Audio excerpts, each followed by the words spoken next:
おはようございます。ローズサイコです。今日はメイク動画をしていきたいと思います。いつもショート動画なんですけど、ちょっとね、長尺もやってみようかななんて思って今日は撮ってみたいと思います。私割と使ってるのが普通の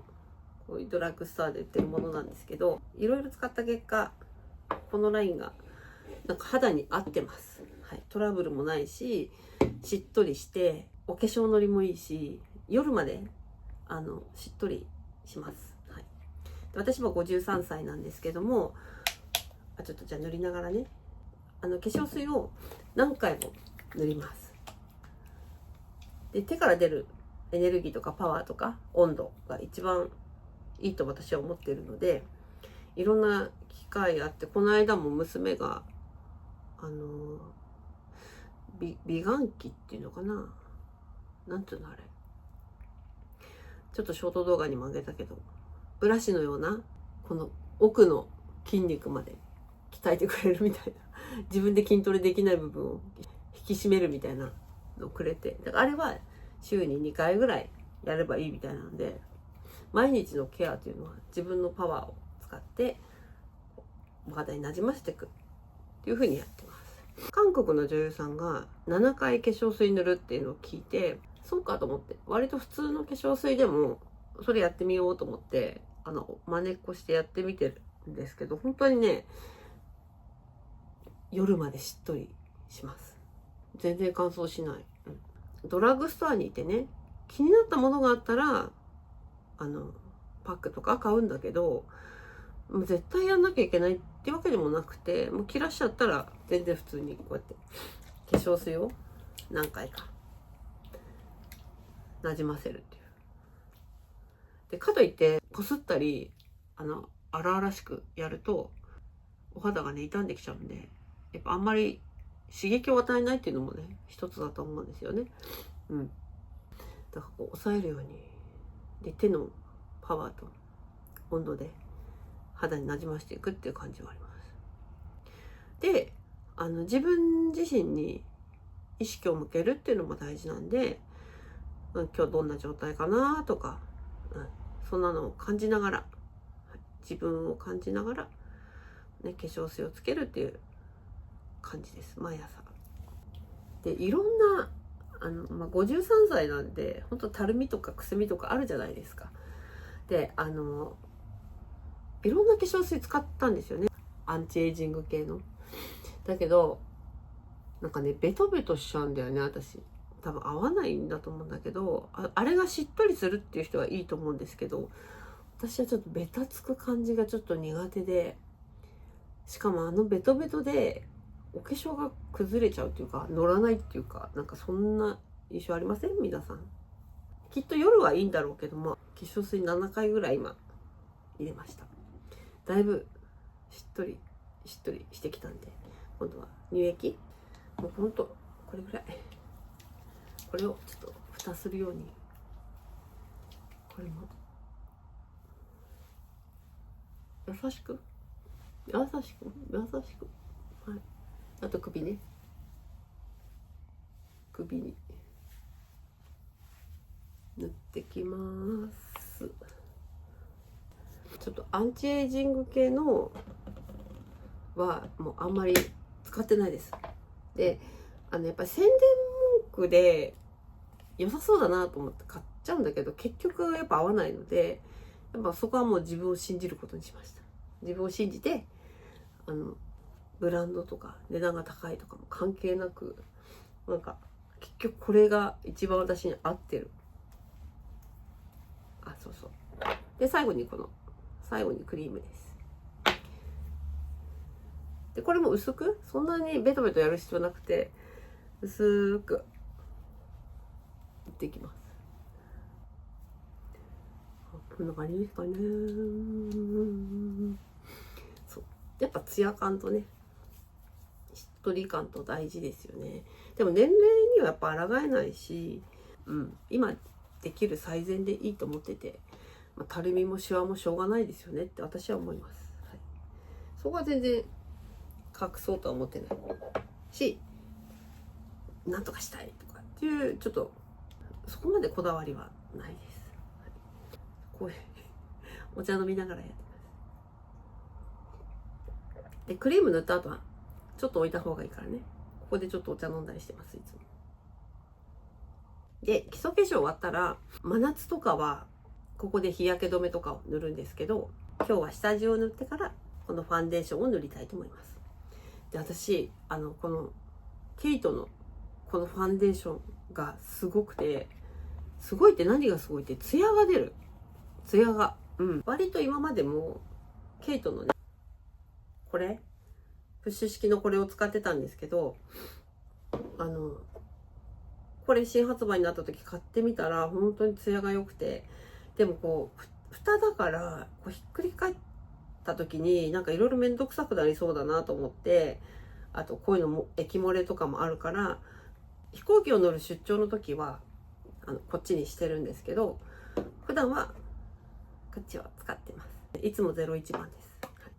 これもケイトの下地です。クールラベンダーという色です。でこれもほんとちょっとですね、そんなにもうね、クリームまで塗ってあって、ほんとこれぐらい。これをいつも、もう私は手です。なんかスポンジとかね使う人いるんですけど、スポンジを洗うのとかめんどくさくて、私もう手が一番、自分の手が一番です。これも割とパタパタやってるようですけど、割と優しくやってます。なんかね、このパンパンパンパンやりすぎる、あれが肝斑の原因なんですって。割と刺激が、そーっといきます。でそんなにね、私ね、多分シミとかそばかすとかができないタイプなのかちょっとわかんないんですけど、そんなケアしてないですよ。でもこの下地塗ったり日焼け止め塗ったりっていうことはしてるので、多分それが防御になってるんではないかと思ってます、自分で。だからビタミン C 系のなんか飲むとかそういうことはしてないですね。で息子がねサッカーやってた時はやっぱ応援に行ったりして炎天下にいること多かったので、結構ちょっとシミあったんですよ、この辺。でもなんかいつの間にかなくなってました。あと去年ちょっと4毒抜きっていうのをヨシリンの YouTube を見て、そこからちょっと実践してみて、一回完全に抜いたんですよね。そしたら効果としては更年期っぽい症状っていうのはなくなったのと、あとドライアイとドライマウスがひどかったんですけど、それはなくなりました。でもともとすごい食いしん坊だから今はちょっと緩めです。外食の時も食べちゃうし、あといただき物の甘いものも食べちゃうし、ただ前のように日常的に甘いものを食べるっていうことはなくなりました。だから基本は食べないみたいな。でも食べてるか食べてるね。でもね、家で油は使わなくなりましたね。ごま油もオリーブオイルも甘ネギも、とにかく全部の油は家では使ってないです。そうこういう感じなので、これをなんか専用のスプーンみたいなのついてて、これで取ってでこれをね、これも私手です。ファンデーションも手です。なんかね、スポンジの方が馴染みがいいよとか密着しますよとか言ってる人いるんですけど、全然手でもいけます。いけるし、なんなら手の方がやっぱり自分の手なんで、細かいところの作業が馴染みがいいですよね、やっぱり。これもそっと優しく押さえつけるように広げていきます。で細かく手をこうやってずらしていくとだんだん広がって馴染んできます。でこの顎のライン色変わんないようにちょっと馴染ませます。で塗りたてはちょっと白っぽいんだけど馴染んできます。だんだん。何の話してたっけ。あ、ヨシリンね。そうそう。それで油をやめたら傘つくって私は思ってた。そしたらいろんなお客さんにいやそんなことないですよって、でその油がシミの原因なんですよっていろんな人に言われてそうなんだと思ってちょっとやめてみようと思って油をまずやめたんですよ。だから家では炒め物をまずやめたのと揚げ物をやめた。だから外食の時はもう食べちゃうし、だって外で読んどくのきって本当難しいですよ。で和食屋さんって思うんですけど、私もともとベジタリアンなので、和食屋さんってね肉魚がメインなのでお野菜あんまないんですよ。だから私が行くとね食べるものあんまなくて、一回和食屋さんに行ったんですよ、みんなで。その時に食べるものないよね私。だからご飯とお味噌汁と卵焼きでいいですって言ったらみたいな顔されて。だから外に行った時は中華とかタイ料理とかね、ベトナム料理とか韓国料理とかそういうので食べてます。でもそういう時はねもう美味しく食べようと思って、はい、だからあんまりストイックにはやってないんだけど、家では油を抜いてるっていうのはあるんだけど、すごいね透明感出たんですよ肌に。自分で言うのもなんですけど透明感出ました。こんな感じで基礎化粧終わりで、ほらコンシーラーとかやってくすみとかシミとか消す人いるんですけど、ちょっと私それはめんどくさくてそこまでやんないです。で時間経つとコンシーラーだけ浮いてきたりしないですか？あれちょっと難しくないと思ってちょっとやってないです。でこれはエマーキットです。なんかのコラボでちょっとこういうキャラクターの時に買ったんですけど、これエマーキットです。まつげが私まっすぐで短い人だったの、若い時から。で年取るとどんどん薄くなるっていうか細くなるっていうか減るじゃないですか、まつげ。ただクライアントさんでもう本当にこういう人がいて、それ自まつげって言ったらそうって言って、やっぱりね美容液使ってるっていうので、最初美容液どうなのって思ってたんだけど、その人見て本当に効果あるんだと思ってそこから使ってます。でも実際使ってまつげがね長さと太さがね 1.5 倍になった。これは確かにそう。これをね夜の方がいいんだろうけど、私夜ね忘れちゃうんだよね。だから必ず朝メ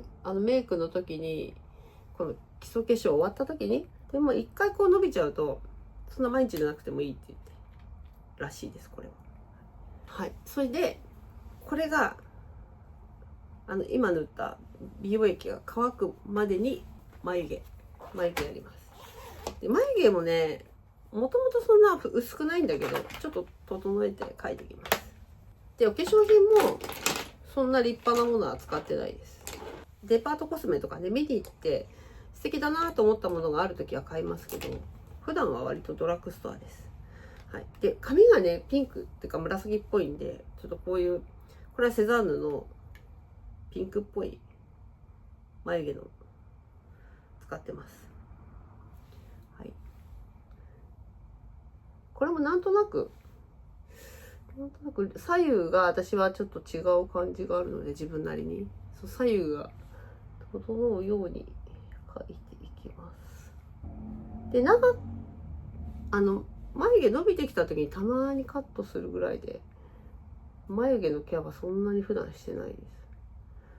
でもこれでちょっと整えるぐらい、少しはっきりするんで眉毛が少しはっきりします。で右側も同じようにちょっとなるべく左右対称になるように。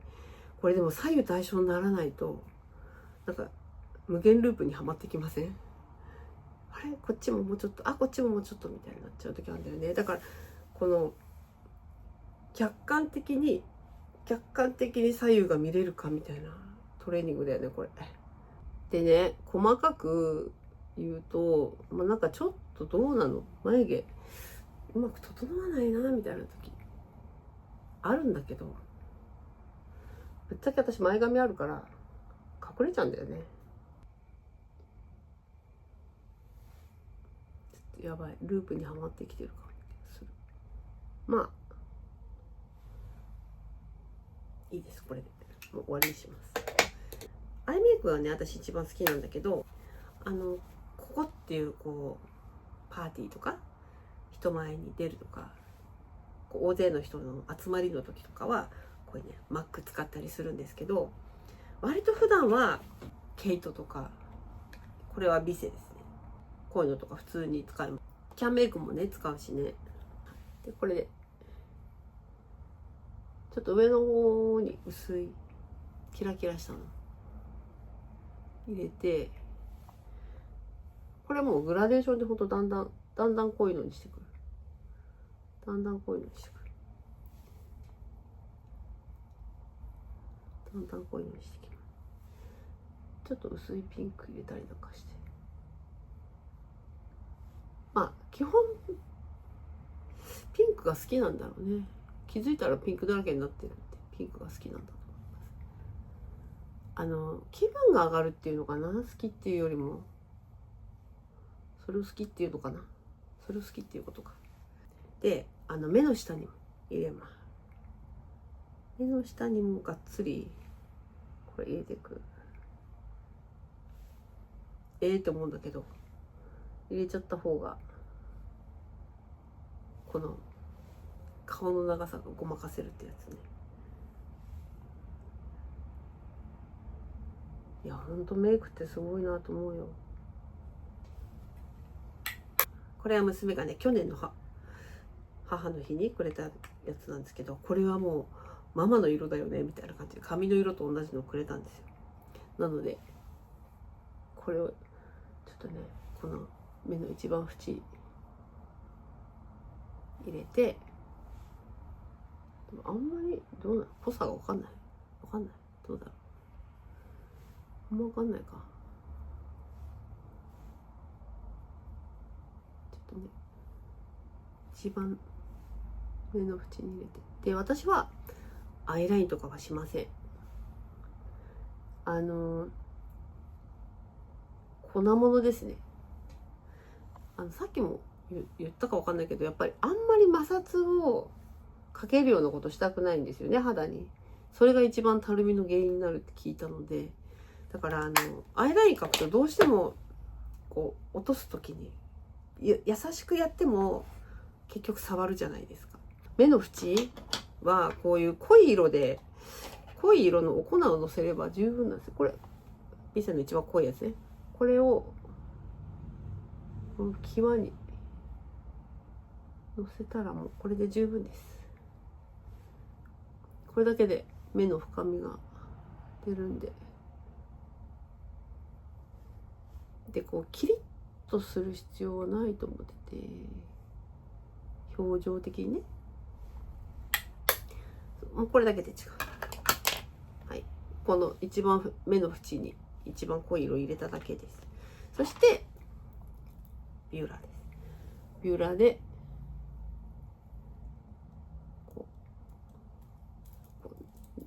何回かしてこうきれいなカールになるようにしてま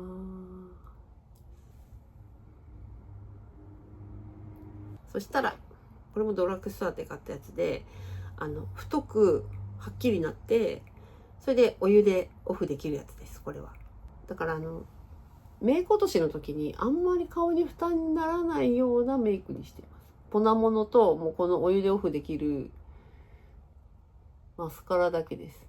で昔松江区の時代あったんですけど、松江区重たいんだよね、ちょっとね、やっぱり年齢くるとね。だからそれが原因で眼瞼下垂とかになっちゃうんで、若い時はいいんだけどね。だから40代の時は松江区やってたんだけど、ちょっともうこの年になったらやめて、今はエマーキットと、まつげ美容液とこのマスカラで、フィルムマスカラに今は落ち着いてます。でも私のブームもいろいろあるので、またそのうち変わると思うんだけど、今はこれね。でこの下まつげも塗っていく感じ、はい、これだけでだいぶ目がパチッとなりましたよね。そしてこれ使い途中ですけど、マックのこれはチークです。これをなるべく高い位置にあんまり下にならないようにちょっと高い位置に塗ってきます。これもこっちにも高い位置に塗ってきますね。左右対称にならないね、これもなんとなくでなんとなくでで、これだと濃いでしょ。これでいいんですよ。このあとキャンメイクのハイライトがいい仕事をしてくれます。これをね、この上から塗ってきます。わかります？もうこれもキャンメイク付属のはっきりやっちゃうんですけど、私使い捨てでたまにこれなんか商品が変わったり廃盤になったりするんですよね。もう10年近くこの最後にキャンメイクのハイライトで上からかぶせるみたいな感じなんですけど、これでねちょっと自然になるんですよ。どうですか？大丈夫そう？でこれで鼻筋、そしておでこ、顎みたいな感じです。だから全部粉もんなんですよ、私は。でこれ乾いたところでマスカラやってチークやって最後にもう一回マスカラやります。ダブルで2度塗り。そうするとね、まつげがすごいボリューム出て、これだけでアイシャドウが薄くてもこれだけでパッチリお目目になります。どうですか？パッチリお目目になった。で下もちょっとね、下まつげもやってきます。こんな感じ。まあね、左右の顔が違うのはしょうがない。みんなそう。はい、これでお顔終わりなんですけど、あとリップね。リップはちょっとティッシュで唇についたファンデーションを少し落とします。でリップなんですけども、これもね、まあ個人差ありますよ、色はね。私もいろいろ使った結果、色がね一番これが合うなって思うのが、これも普通にドラッグストアで売ってるキスミーの24番。もう結構ピンクだから普通の人がやったらちょっと浮いちゃうかもしれないけど、私これ一番ね、自分でコーラル系とか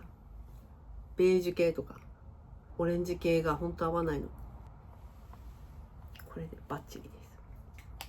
合わないって自分で思ってるだけかもしれないですけど、私はこれが一番テンションが上がります。で今喋りながらやりましたけど、そんなに凝ったお化粧もしてないのでね。はい、もし出張先で忘れた時はもうドラッグストアに行けば全部揃うっていう感じのものばっかりです。でここから髪の毛ね、これ取ってでこっから髪の毛なんですけど、ちょっとねクライアントさんにいただいた髪の栄養剤みたいなのがあって、試しに使ってくださいみたいなのがあって、ちょっと私それを今使ってて、これを髪の毛前髪がねこう上げてる癖を直したから、どうせいつも濡らしてんのここね、だからどうせ濡らすついでにいいよって言って、毛がどうやら太くなるらしいので使ってみてます。なんかお試しで今使ってて、これをなんかこれから商品開発とか商品化していくそうなので、もしよかったら発売したらお知らせしますね。ちょっとなじませます。でもだいぶ暑いじゃない？今日はもう髪アップでいきます。だいぶ伸びたよね。だいぶ伸びた。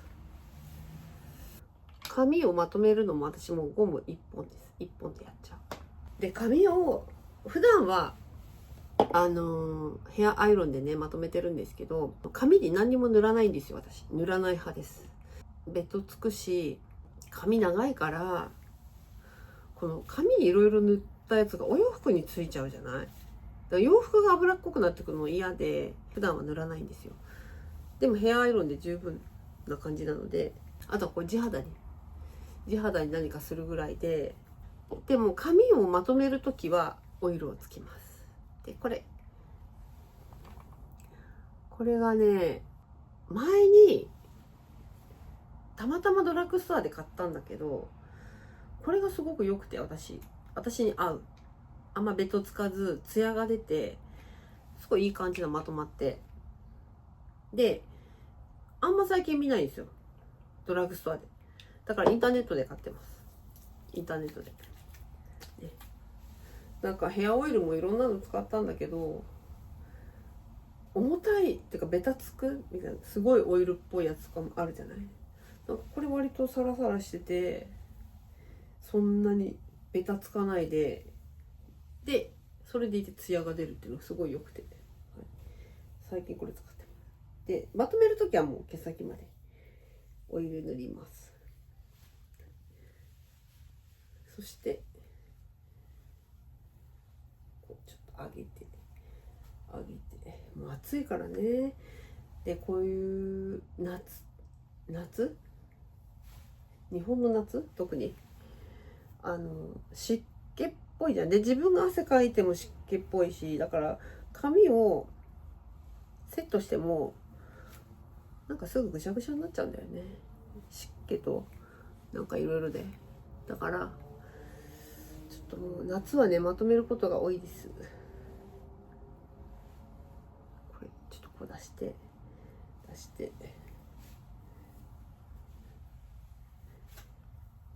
なんかね、子供の時私美容師さんになりたかったんだよねってちょっと思う。